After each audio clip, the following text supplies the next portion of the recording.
ঠাণ্ডাত ফাটে ছাল ইনষ্টাগ্ৰামৰ মাল কিনো চাবি সিহঁতৰ ৰঙা বগা গান থৈ মাকচকলাই ঘৰত থাকিব ইচ্ছা নোহোৱা হৈছে বাল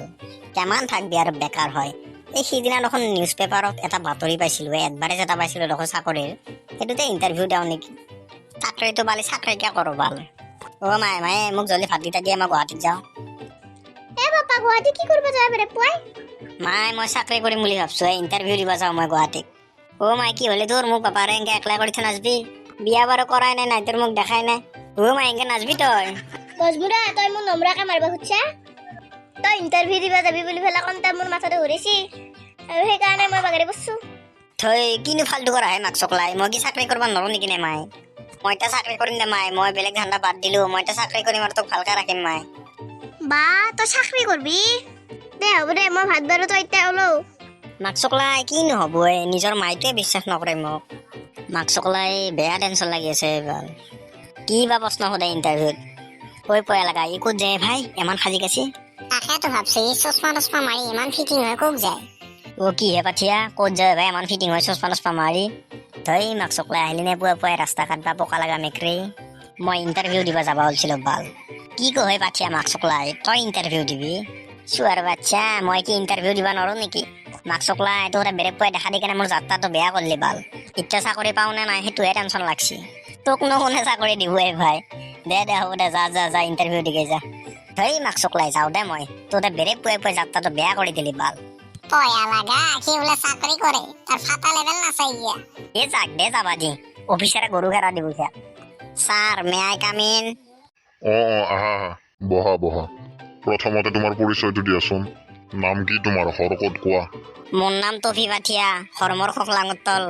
মোৰ দেউতাৰ নাম শুনছিনে হা এইটো আকৌ কি নাম শুনছিনে ছাৰ মায়ে এনকে মাতে দেউতাক শুনছিনে আচ্ছা বাৰু ঠিক আছে বাকী তোমাৰ পঢ়া পাতিৰ বিষয়ে কোৱাচোন অলপমান ছাৰ মই মেট্ৰিক পাছ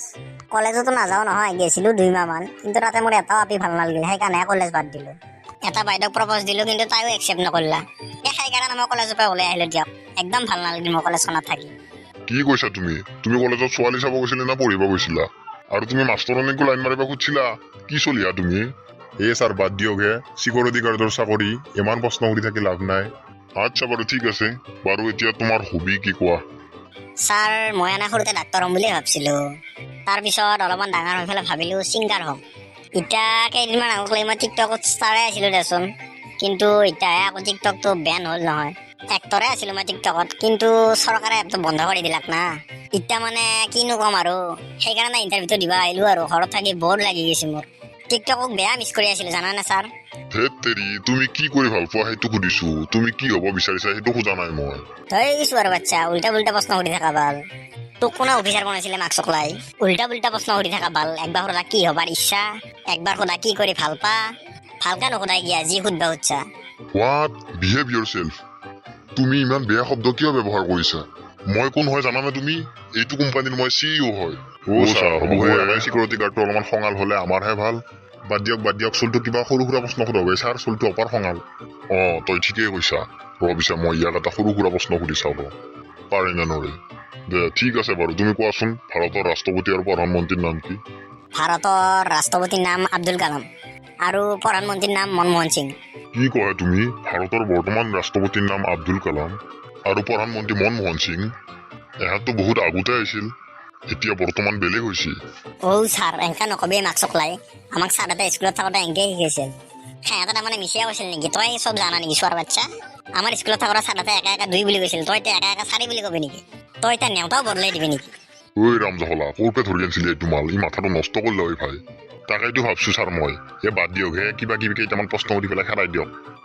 বাৰু ঠিক আছে এতিয়া তুমি মোক আৰু এটা প্ৰশ্ন উত্তৰ দিয়া পৃথিৱীৰ পৰা চন্দ্ৰলৈ দূৰত্ব কিমান মানে পৃথিৱীৰ পৰা চন্দ্ৰলৈ কিমান দূৰ কোৱাচোন থৈ মাছক লাগিলে কি উল্টা প্ৰশ্ন সোধায়ে মই কিবা চন্দ্ৰ গৈছো নেকি কোম্পানী না তই এতিয়া সুৰ মোক গুৱাহাটীৰ পৰা নলবাৰীত লাগি কিমান দূৰ 70 কিলোমিটাৰ সেইটো মই কৈ দিম মই চন্দ্ৰৰ কথা কি জানিম ঘণ্টা কি সুধি থাকা তই মাক চকলাই ৰামজহলা মোক কিবা তেল পানী দিয়েই ভাই ইয়াৰ উত্তৰ শুনি মোৰ মাথাটো ঘূৰিছে মই এতিয়া বাগৰি পৰিমে এইটো কি মালৰ পালত পলোৱে মই কাৰোবাৰ মুখ চাইছিলো পুৱাই ই জ্বলাইছেই ভাই মোক বেয়া জমৰ হাত কাঠিখান চলিয়েই ভাই তাকেইতো ছাৰ হ'ব দিয়ক বাদ দিয়ক তাক কিবা এটা সুধি পেলাই খেলাই দিয়ক নহ'লে আমি দুয়োটাই পাগলা হ'ব লাগিব তাকেতো ভাবছো ৰ কিবা এটা সুধি পেলাই হেৰে দেখোন কালে নহ'লে ই মোৰ মাথাটো খোলা কৰিব বাৰু বাৰু হ'ব দিয়া বাদ দিয়া সেইবিলাক প্ৰশ্ন আৰু নুসুধো মই এতিয়া তুমি আৰু এটা প্ৰশ্নৰ উত্তৰ দিয়াচোন মোক যদি ঘণ্টাত 70 কিলোমিটাৰ বেগত আহি থকা গাড়ী এখনে 60 কিলোমিটাৰ দূৰত্ব অতিক্ৰম কৰিবলৈ 1 ঘণ্টা সময় লাগে তেতিয়াহ'লে ঘণ্টাত 40 কিলোমিটাৰ বেগত আহি থকা গাড়ীখনে একেইখিনি দূৰত্ব অতিক্ৰম কৰিবলৈ কিমান সময় লাগিব কোৱা তুমি ঐ চোৱাৰ বাচ্চা তই কি মোক গাড়ীৰ হেণ্ডিমেন বুলি ভাবছা নেকি মাক চকলাই কোনে কামান স্পীডত গাড়ী চলাই মই কি জানো ঐ মোৰ নিজৰ গাড়ী আছে গম পাইছা না মই কাৰোবাৰ বাছত নাযাওঁতো ময়ো সৰু সুৰা মানুহ নহয় ময়ো টিকটকত ষ্টাৰ ময়ো এটা এক্টৰ ময়ো কম চেলিব্ৰিটি নাছিলো এটা সময়ত তোৰ নিচিনা মই চাকৰি কৰি পেলাই বেটাৰী গাড়ী লৈ অহা মানুহ নহয় দস্তুৰ মত মই নিজৰ গাড়ী লৈ আহো নকৰো যা বাল তোৰ চাকৰি ভালে ভালে প্ৰশ্ন সুধি মোক পাগলা কৰি দিছি বাল